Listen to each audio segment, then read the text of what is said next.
से जो शिलाखंड अयोध्या के लिए भेजे गए हैं उन्हें देने का संकल्प पिछले साल विवाह पंचमी पर किया गया।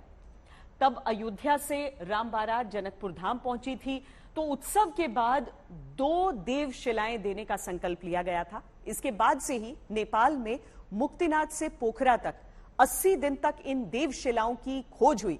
फिर कपिल मुनि की तपोभूमि रही गलेश्वर नाथ धाम में इस शिला की पहचान हुई।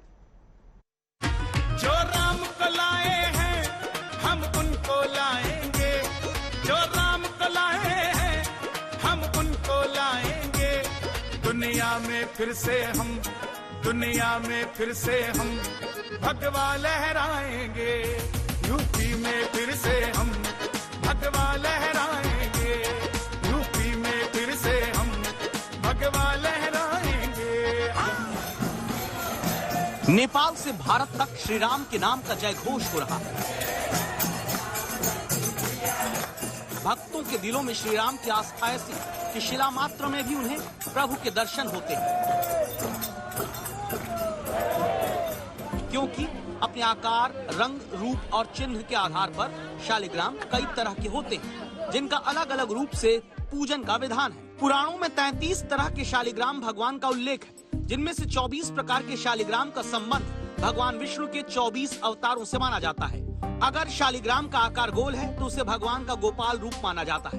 मछली के आकार के लंबे शालिग्राम मत्स्य अवतार के प्रतीक हैं। कछुए के आकार के शालिग्राम को विष्णु जी के कच्छप या कुर्म अवतार का प्रतीक माना जाता है। शालिग्राम पर उभरे हुए चक्र और रेखाएं विष्णु जी के अन्य अवतारों और रूपों के प्रतीक के रूप में देखे जाते हैं।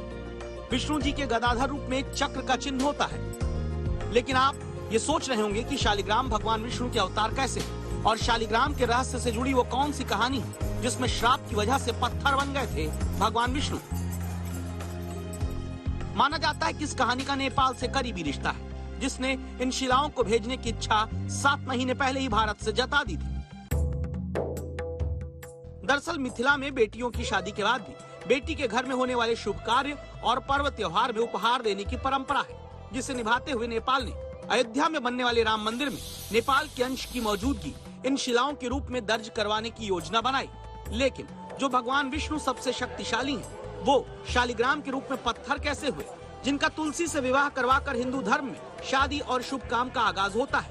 शालिग्राम से जुड़ी पौराणिक कहानी के बारे में हमें राम जन्मभूमि के मुख्य पुजारी बताते हैं। एक जराधन राक्षस था, भगवान शिव की कृपा से उसको वरदान मिला, बहुत बलवान हुआ, भी शंकर जी से लड़ने, पार्वती को प्राप्त करने के लिए उनसे लड़ाई करने लगा।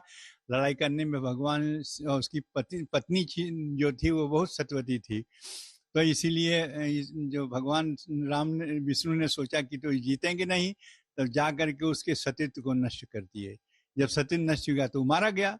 जब मारा गया तो इसको जब पता चला, उसका नाम था बिंदा, पता चला कि विष्णु ने हमको सतीत्व नष्ट कर दिया, जिसके कारण हमारा पति मारा गया, तो उन्हें श्राप दे दिया, जाओ तुम पत्थर हो जाओ। वही पत्थर शालिग्राम है। तो भगवान विष्णु को सती वृंदा के श्राप से शालिग्राम का स्वरूप प्राप्त हुआ, जिनके दर्शन से सारे तीर्थों के फल मिलने की बात कही जाती है। इसीलिए अयोध्या में बनने वाले मंदिर में भगवान राम और माता सीता की मूर्ति के लिए नेपाल से ही शालिग्राम पत्थर मंगाए गए, जिसकी एक और खूबी से अहम बनाती है।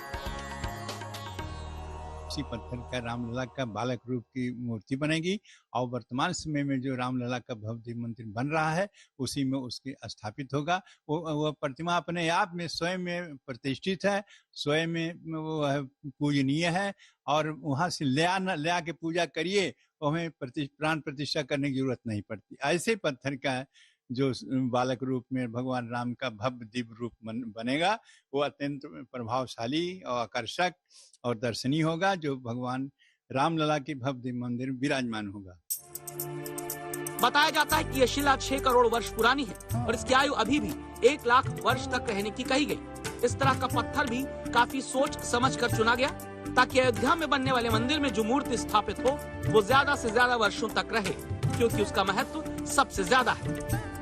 इसी को देखते हुए नेपाल से जैसे ये ट्रक बिहार के गोपालगंज पहुंचा, वहां रामशिला का भव्य स्वागत किया गया। बिहार के मुजफ्फरपुर पूर्वी चंपारण से होते हुए जब शालिग्राम पत्थर गोपालगंज की सीमा में प्रवेश किया, भारी संख्या में श्रद्धालुओं की भीड़ उमड़ी। पूर्वी चंपारण से डुमरिया पुल होते हुए मोहम्मदपुर में रामशिला के प्रवेश करते ही लोग इसके दर्शन पूजन में जुट गए। उत्तर प्रदेश के कुशीनगर में भी शालिग्राम की शिलाओं का बिहार यूपी बॉर्डर पर भव्य स्वागत हुआ, जहां पर विष्णु रूप शिला के दर्शन करने के लिए सुबह से लोग जुटे रहे। लोग खुद ही रामलला के नाम पे आए हैं और जो जितना भी ये माहौल है भक्तिमय अगर हुआ है तो रामलला के चलते हुआ है। यानी कि आप समझ लीजिए कि जहाँ भी रामलला का नाम आ जाता है वह पूरा क्षेत्र, वो पूरा एरिया भक्तिमय हो जाता है। बिल्कुल, वो पूरा क्षेत्र भक्तिमय हो जाता है। क्या कहेंगे, क्या आप अभी गुनगुना? उतार हो सखी हो, उतार हो सखी, सिया राम जी के आरती उतार हो सखी, सिया राम जी के आरती उतार हो सखी।